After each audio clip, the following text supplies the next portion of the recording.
اور جب تم نے کہا کہ موسیٰ ہم سے ایک ہی کھانے پر صبر نہیں ہو سکتا تو اپنے پروردگار سے دعا کیجئے کہ ترکاری اور ککڑی اور گیہوں اور مسور اور پیاز وغیرہ جو نباتات زمین سے اگتی ہیں ہمارے لیے پیدا کر دے۔ انہوں نے کہا کہ بھلا عمدہ چیزیں چھوڑ کر ان کے بدلے ناقص چیزیں کیوں چاہتے ہو؟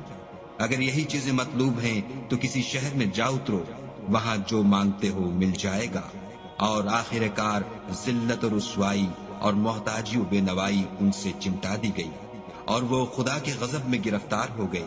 یہ اس لیے کہ وہ خدا کی آیتوں سے انکار کرتے تھے اور اس کے نبیوں کو ناحق قتل کر دیتے تھے، یعنی یہ اس لیے کہ نافرمانی کیے جاتے اور حد سے بڑھے جاتے تھے۔ جو لوگ مسلمان ہیں یا یہودی یا عیسائی یا ستارہ پرست، یعنی کوئی شخص کسی قوم و مذہب کا ہو، جو خدا اور روز قیامت پر ایمان لائے گا اور عمل نیک کرے گا، تو ایسے لوگوں کو ان کے اعمال کا صلہ خدا کے ہاں ملے گا، اور قیامت کے دن ان کو نہ کسی طرح کا خوف ہوگا اور نہ وہ غمناک ہوں گے۔